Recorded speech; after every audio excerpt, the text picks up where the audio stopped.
magandang araw, magandang umaga, magandang hapon, magandang tanghali, at magandang araw sa inyong lahat.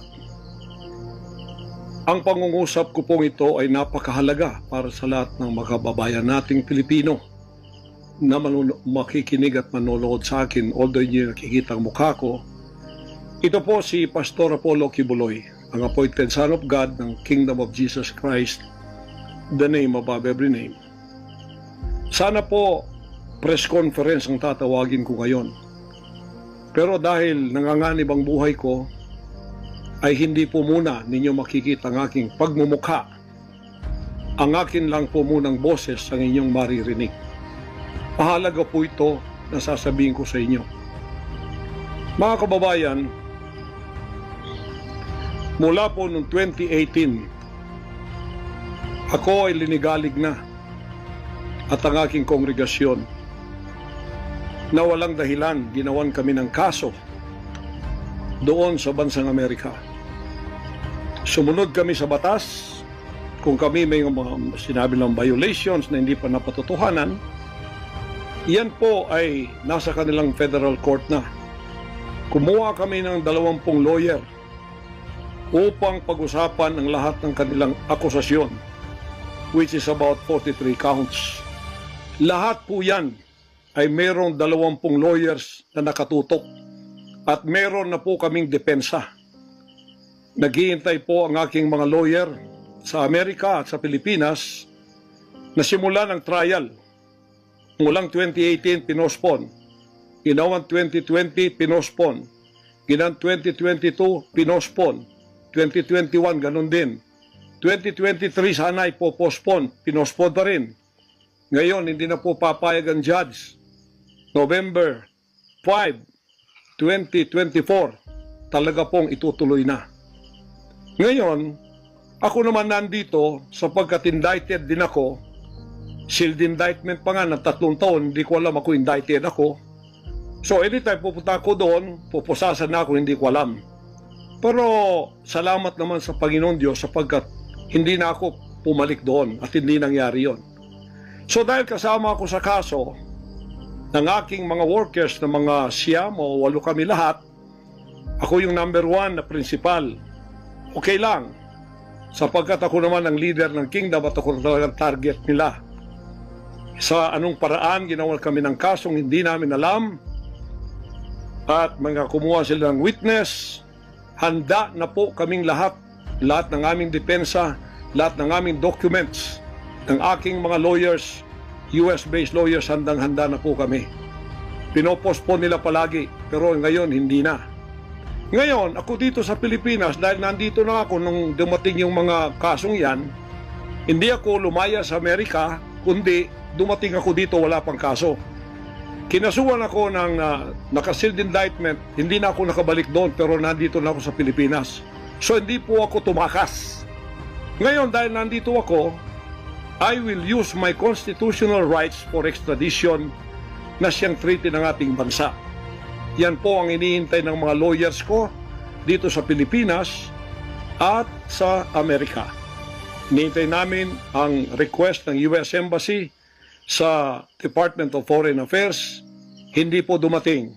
Sapagkat kung yan pag-uusapan, i-endorse doon sa Department of Justice, wala rin doon. Hinintay namin para pag-usapan ang extradition treaty kung paano gagawin. Handa din po ako sa kasong yan kung ako'y ma-extradite pagkatapos mapag-usapan at nakadaan na kami ng Court of Appeals, Court of First Instance at Supreme Court. Kung ilang taon yun, dapat mag-tiis din sila. Hindi dumating yun, hinihintay ko hanggang ngayon. Wala pong request na ganon. Ngayon, eto po ang mahalagang ibabalita ko sa inyo. Mula noong 2018 hanggang ngayon, hindi na po kami mapakali sa ating sariling bansa. Nawala po ang aming kalayaan sapagkat kami dito ay sinosurveillance. Sinosurveillance ako dito sa Pilipinas ng CIA at ng FBI. Sarili kong bansa, ako po ay nagtatago sapagkat liligwakin ako ng ganun-ganun na lang. Walang extradition process na gagawin. Dumating po sa aming kaalaman sa mga sandaling ito from reliable sources, correct me if I am wrong, but these are reliable sources na dumating sa akin, na ayaw na raw po nila ng extradition treaty. Ang kanila daw pong gagawin ng CIA, ng FBI, ng US Embassy at State Department, kasabwat ng ating gobyerno, ng Pangulong Marcos at ng First Lady at kung sino pa man ang nasa gobyerno, ako ay rendition ng kanilang gagawin. Ang rendition, ang ibig sabihin po, anumang oras pwede lang pasukin ang aking compound at ako ay kidnapin. It's not only rendition, but also elimination. If it is possible, pwede nila akong i-assassinate. So, nandun po sa dalawang yun. Kidnapping or assassination. Killing talaga, murder. Yun po ang dumating na balita sa akin ngayon from reliable sources. Kaya, mulang 2018, alam na po namin na may gagawin sila. Hindi lang namin alam kung paano sapagkat ang iniintay namin ay extradition sapagkat yun ang treaty natin. Ngayon, ito pong gagawin nila dahil hindi na sila dadaan doon ay illegal. Kidnapping or elimination or assassination. Di po ba sa atang sariling bansa ang aking constitutional rights na wala na? Sapagkat ako po ay binigay na sa kamay ng mga banyagang ito ng ating sariling gobyerno ni Pangulong Marcos at ni First Lady Araneta Marcos. Huwag kayong magkaila kung totoo itong sinasabi ko. Angkinin nyo, kung hindi, i-correct ninyo ako.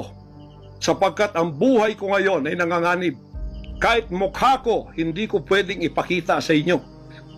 Sapagkat ako ay binigay na ninyo sa kamay ng mga Amerikano at gagawin nilang gusto nilang gawin sa akin sa aking sariling bansa.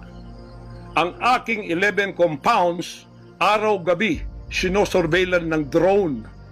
Hindi po kami makatulog, hindi kami mapakali. Baka yung ginawa nila sa amin noong 2020 doon sa Amerika na bigla kaming pinasok, pinaggigibang pintuan, pinaggigibang lahat ng aming pamamahay sa loob, linigwak lahat, ay gagawin nila dito sa aming bansang Pilipinas sa aking mga compound. Saan man po ako naroroon, nandoon sila nakasurveillance sa akin at naghihintay na lang ng tamang pagkakataon upang ako ay kidnapin o kaya patayin o kaya i-assassinate na ganun-ganun na lang para mawala ako dito sa mundong ito. Na kanilang bakit ako naging hadlang, hindi ko alam. Hindi lang po yun mga kababayan, kundi ang aking leaders lahat kasama na sa elimination. Ito pong aking Board of Administrators, senior leaders, lahat po sila ay pwede na rin nilang patayin lahat. At pagkatapos hindi namin alam kung anong plano nila sa buong properties namin sa Kingdom Nation. Kahit bakit ganito sila kagalit at bakit ganito ang kanilang treatment sa akin na isang appointed son. Ang ministry ko po ay evangelizing the whole world with the Word of God. Hindi ko naman kasalanan ako'y maging kaibigan ng politikong tulad ni Pangulong Duterte, Vice President Sara. Taga Davao po kaming lahat. Lumaki kami lahat dito. Alam ko po ang aking mga kaibigan sila.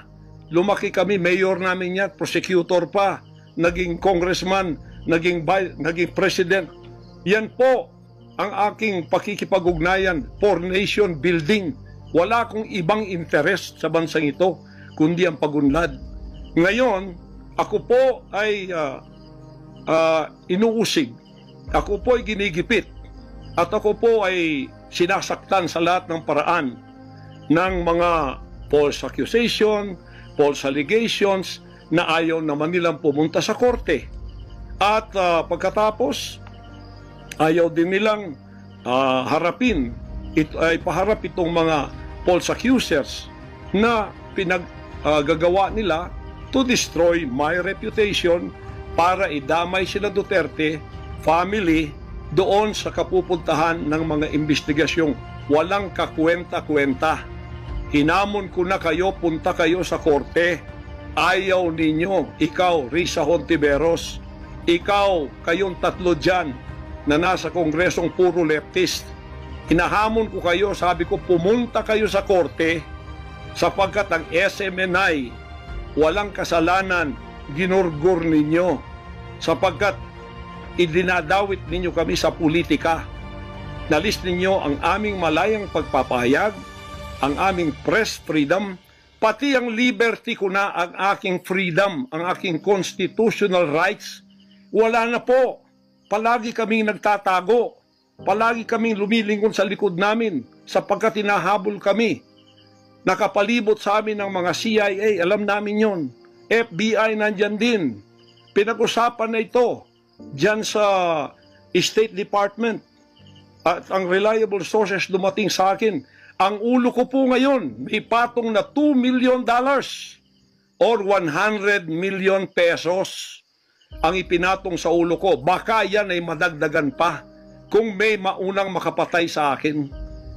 Ano ang nangyayari sa bansa natin? Ngayon, mga kababayan, ay meron pa pong gagawin daw sila sapagkat meron na daw silang search warrant. Pagkatapos daw, isi-search ang aming lahat ng compound. At hindi daw kami papayagan na merong witness na sasama. At ang balita namin, kung ito'y totoo, sa reliable source ay nagsasabi na paplantingan daw kami ng bomba, guns, and drugs sa aming mga compound. Yan po ay aming babantayan. Sinabi ko na po muna sa inyo dito sa live na to para kung mangyari man ang mangyayari, sapagkat wala po kaming ganon, ay sila po may kagagawan nun. Ganito ka-evil ang kanila pong mga pag-iisip sa ngayon, masyadong desperado. Aywan ko kung bakit. Kung kayo nasa katotohanan, nasa kapangyarihan, bakit kayo natatakot? At huwag ninyong pasamahin ang aming mga abogado para sumama sa inyo sa pagsisearch. Kaduda-duda na yon. Hindi po pwede yun. Maano tayo? Bansang Hapon ng panahon ng giyera? Ano to, panahon ni Hitler? Na wala kaming pwedeng lawyer na sumama sa inyo? Kayo-kayo lang? Pagkatapos, pwede nyo kaming barilin pagka kami nakikipag-usap na kailangan may witness para kamerahan namin ang ginagawa ninyo na wala kayong lusot kung meron kayong gagawin na kabulastugan. At pagkatapos, ipapatong ninyo sa amin. Pagka ito'y totoo, we will resist you. Hindi kami violent, pero hindi kami papayag na wala kaming mga witness na sasama sa inyo. Lawyer at saka barangay captain ang hinihingi namin na magiging witness sa lahat ng search na gagawin ninyo sa lahat ng aming pamamahay, kwarto o kung ano. At may lawyer kaming titingin muna sa inyong dokumento kung ano ang isi-search nyo. Kung anong bahay, kung anong compound, kung ano lang ang dapat nyong gawin, at ilang oras. Hindi to open-ended eh. Kailangan meron, sisisi namin ng judge na gumawa ng search warrant na ito pagka hindi ninyo nirespect ang aming constitutional rights. Huwag ninyong tapakan ang aming rights. Hindi din namin tatapakan ng rights ninyo bilang kayo ay nasa batas. Igagalang namin yon. Pero igalang din ninyo kami kasi meron kaming mga narinig na ginawan ninyo ng mga ebidensyang peke. Tinamnan ninyo pagkatapos ipapatong ang kaso sa amin. Religious community po ito. This is a spiritual community. Once tumapak kayo dyan sapagkat kayong nagdadala ng batas, respetuhin ninyo. You are on holy ground. Yan po ay mahal na mahal naming banal na dako. Huwag ninyong lapastanganin. Pero hindi namin kayo pipigilan kapag may search warrant kayo. Pero hindi kami papayag na hindi kami makakasama ng kasama namin, hindi makikialam sa inyo. Titingin lang sa lahat ng gagawin ninyo. Kasi hindi na kami kumpiyansa sa gobyernong ito. Gagawa sila ng paraan para kami ay bigyan ng kasalanan. Yan po, babantayan natin yan. Pag hindi sila pumayag, then siguradong magpa-planting sila ng evidence. Pag pumayag sila, then fair ang laban. Hindi namin sila pakikialaman. Titingin lang ang aming mga witness na mga lawyer at saka barangay captain. at kung sino man ang mga witness na nandoon mula sa aming side, kasi nandoon sila. Hindi na pwede gawin wantonly ang kanilang gagawin doon sa aming mga compound na wala kaming witness, because they can do anything to implicate us, to plant false evidences and charges against us. Ganon ang aming mga paningin dito. Kaya wag ninyo kaming pigilan para pantay ang laban natin, kasi nakikita namin na ang pamamahalang ito ay hindi na po matuwid. Biro ninyo, ginikipit kaming ganito, wala naman kaming ginagawa sa bansang ito. Sinabi ko na muli, hindi kami nagdidil ng drugs, hindi kami violenting tao, hindi kami terorista, mangangaral kami ng mga salita ng Diyos. In fact, dito sa aming compound sa Tamayong, kami ang nakapagbigay ng peace sa mga kababayan nating sinisila ng CPP and PNDF, tinatakot at pinapatay. Ngayon, wala na sila, may peace na kami. Eto namang gobyerno natin, eto ang ginagawa nila sa amin. Biro ninyo mga compound na religious ng Kingdom of Jesus Christ, ginaganito nila. Pero yung pagnanakaw nila sa gobyerno, wala silang sabi. Tiklop bibig, hindi sinisearch ang mga bahay na pinagbibili nila. Nagamit ang pera ng gobyerno. Anong klase kayo? Sige, gawin ninyo ang gusto nyong gawin sa amin. Pero kami tatayo sa aming constitutional rights. Whatever happens. Tatayo ako sa kalayaan ko sa bansang ito na pinakamatyan ng aking mga national heroes. Yan mga kababayan, bantayan po natin. Hindi po ako magpaparesto sapagkat ako po ay siguradong papatayin. Kasi rendition na ang kanila, hindi na po extradition. Kaya wala na akong kalayaan at wala na po akong depensa sa sarili ko, kundi ang Panginoong Diyos lamang. Kung paano itinago ng Diyos si Elijah sa evil woman na si Jezebel, nang nagpakain sa kanya ay mga ibon na lang, ganon din ang gagawin ng Diyos sa akin. Hindi ako ibibigay sa kamay ng masasama pag ganito ang pamamahala. It's an evil, unrighteous administration. I am telling you that. Bantayan natin to mga kababayan ko. 73 years na po ako. Magse-74 years na ako dito. Lahat ng administrasyon na daanan ko na.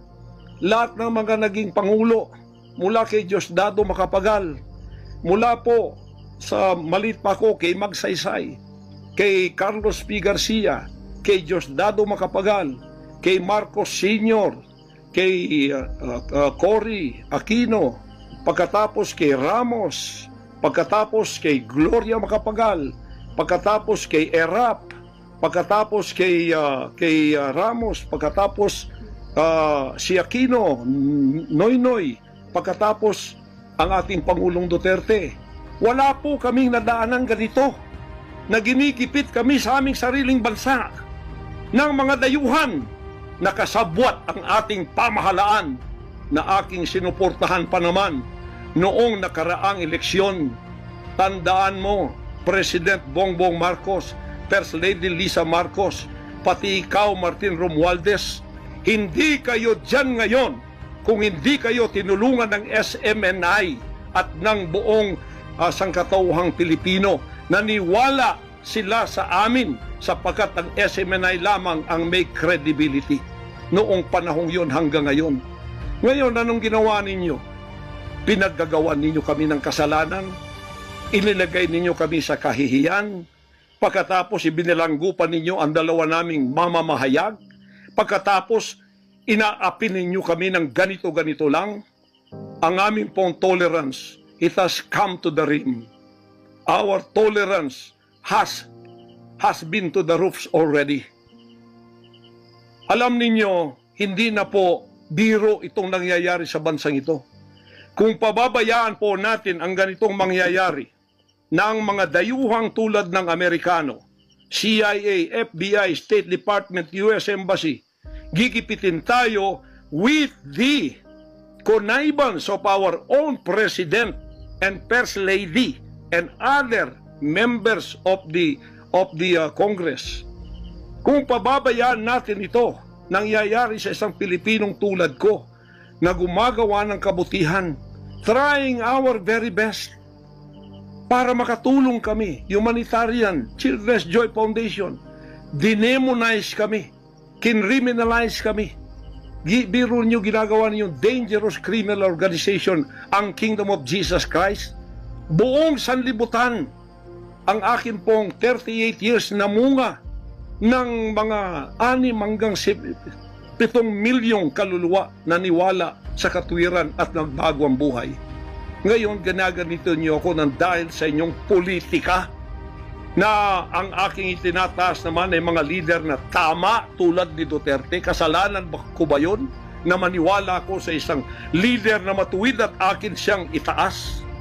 Pagkatapos ganito kayo kadesperado para ako'y patayin at ang lahat ng aking mga senior leaders papatayin din, hanggang yung mga leaders na pwede pang pagkatiwalaan papatayin ninyo, and then you take over all of our properties and compound. Pagkatapos lilinlangin ninyo ang mga tao, pagkatapos magtatayo kayo ng sariling korporasyon, i-incorporate ninyo doon ang lahat ng properties na pinaghirapan, blood, sweat, and tears ng aking mga members all over the world.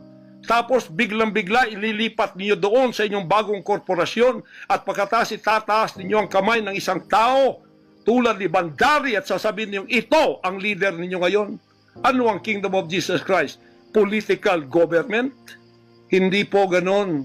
Mangyari ng mangyayari. Hindi po papayagan ng Panginoon Diyos ang mga bagay na itong nangyayari sa ating bansa sa mga sandaling ito. Kung ako, mabuting tao, kung ako nangangaral ng katuwiran, kung ako tumutulong ng kusang loob at hindi nagpapautang loob kanino man, ginaganito ako, sino pa kaya kayo, mga kababayan ko?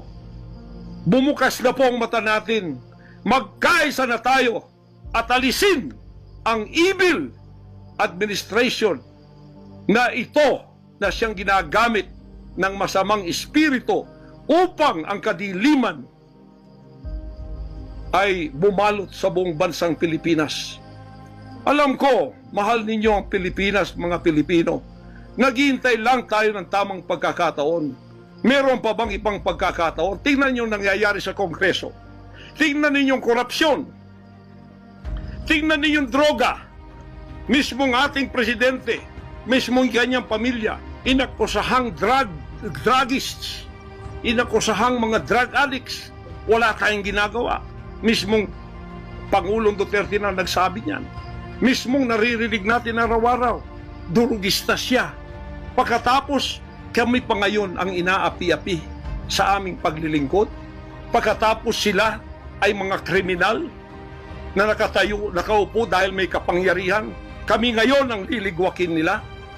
Hindi ba yan karumal-dumal sa harap ng ating Panginoon Diyos? Hindi ba yan ay isang pamamahalang hindi tama? Si Nebukadnezar, pinakain ng damot, ginawa siyang hayop. Ang kanyang anak si Belshazzar, nakakita ng handwriting on the wall. Pagkatapos, inalis ang kaharian sa kanya at ibinigay kung sino ang magiging matuwid na haharap sa Panginoon Diyos. Anong tingin ninyo sa akin bilang pastor? Dinemonize. Ang reputasyon ko pinagsisira. Ngayon, hindi na ako buhay. I am a living dead. Kung walang Panginoon Diyos sa akin, pinatay na ako sapagkat lahat ng gadgets nasa sa kanila. Lahat ng gadgets ng Amerikanong yan nasa sa kanila. CIA, FBI, at sino pa ang kanilang mga galamay dito na pinagbibili na nila. Ako, hindi ako drug lord. Ni minsan hindi ako nakatikim ng droga. Mulang-mula pa, inialay na ako ng aking ama na maging isang ministro ng banal na kasulatan. Hanggang ako'y lumaki, hanggang ako'y naging 74 years old, hindi ko po na-enjoy ang aking kabataan sapagkat hindi ako nagliwaliw. Ako po'y nangaral. 50 years na akong nangangaral. 38 years in the kingdom ministry. Ni isang sigarilyo hindi tumama sa bibig ko. Ni maliit na bisyo hindi ko pinasok. Ako po ay hindi nag-asawa. Ngayon, inaakusahan ako ng napakaraming babae. Ito po ang kasalanan ko. Pinayaman ako ng Panginoon Diyos, akala nila sa akin, single ako, kaya pinag-aagawan ako. Pagkatapos na ako ay maghihindi, mapapahiya, ibabaliktad nila sa akin. Yan ang tinatawag kong Potiphar's wife syndrome. Hindi po ako nagsasalita ng ganito kasi mapahiya ang mga babaeng yan. Nag-aagawan sila. Mahirap man sabihin. Pinag-aagawan nila ako dahil nananawagan sa mga magulang, mayaman na tayo pag nangyari ito. Sabi ko, hindi mangyayari yan kasi dedicated ako eh. Napahiya, ngayon binayaran at ngayon binabaligtad ang lahat ng istorya. Mahirap pong sabihin ko ito kasi masisira ka ng pagkababae. Napilitan lamang ako sapagkat ang buhay ko po'y nanganganib. Anytime pwede na akong kidnapin kung nakita ang aking lair, ang aking hideout. Anytime pwede na akong ligwakin. Ang aking mga BOA leaders, hindi na po natutulog sa compound. Kung saan-saan na lang po mga membro kami natutulog. Doon sa mga payak na mga bahay, doon sa mga bahay na hindi kilala. Sapagkat lahat po kami nakalista na, napapatayin, gugurgurin.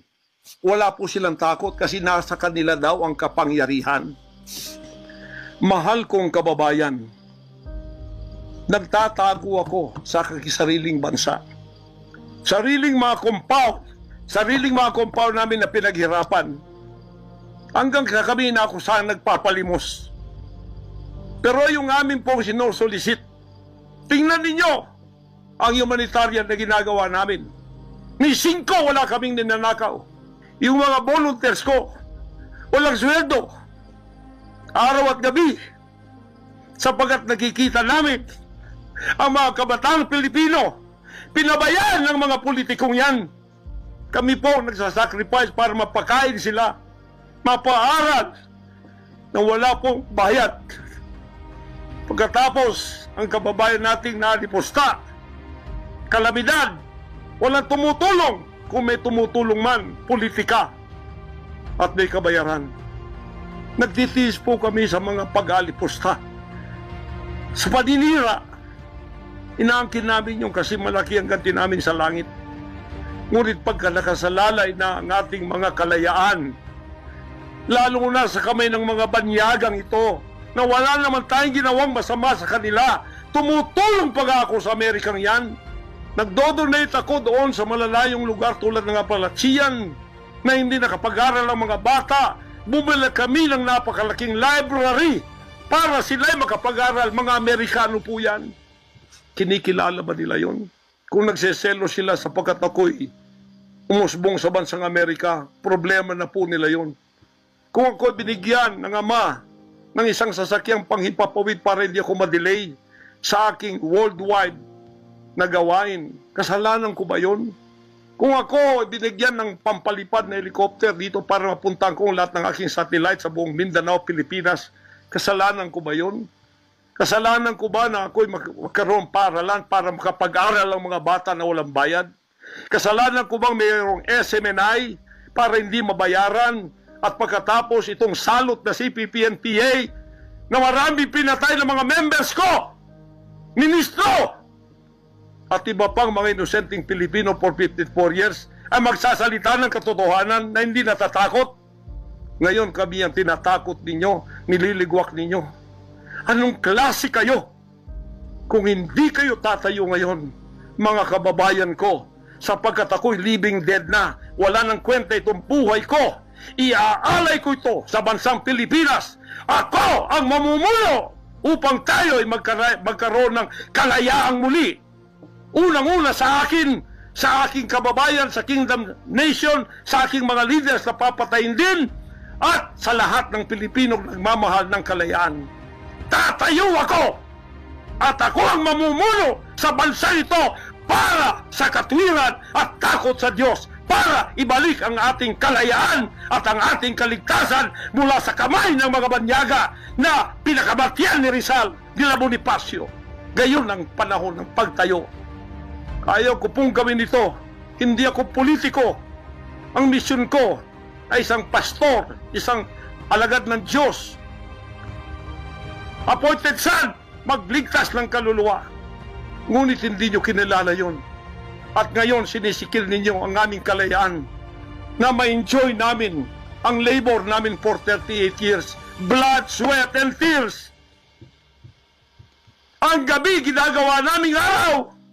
Hindi kami nagmolestiya ng ibang tao. Lumago ang bansang Korean. Ngayon, you are envying in jealousy. Gusto niyo kaming i-put down. Mapipilitan akong pupunta at mamumuno sa bansang ito para sa katuwiran. Sasabihin ko sa inyo, pag ito'y kalooban ng Diyos, gagawin ko. Ngayon din, sapagkat ang buhay ko ay wala ng kwenta. Papatayin din naman nila ako. Ngayon tatayo na ako para sa kalaya nating lahat. Mahal kong mga kababayan, ito po ang mahalagang mensahe ko sa inyo sa mga sandaling ito. Hindi ko po uurungan ang sinumang gumagapi sa bansa ko at sa aking kalayaan na ako mismo nagtatago sa aking sariling bansa within 74 years. Hindi po nangyari ito ngayon lang. Pangulong Bongbong Marcos, akala ko matuwid ka na tao. Ikaw, First Lady, akala ko matuwid kang tao. Totoo ba yung ginagawa ninyo riyan na meron kayong mga sex orgies at meron kayong mga drug session na nagliligwak kayo ng drug, sumisingot kayo ng drug habang nagsesex orgies kayo? Totoo ba ito? Totoo bang kayo ay may mga session ng nagarkila kayo ng mga voodoo expert from Africa, pagkatapos mga witchcraft sa India, at ang inyong session Martes at pagkatapos Biyernes dyan sa Malacanang upang inyong aswagin i-witchcraft ako, Vice President Sara at Pangulong Digong at ang lahat ng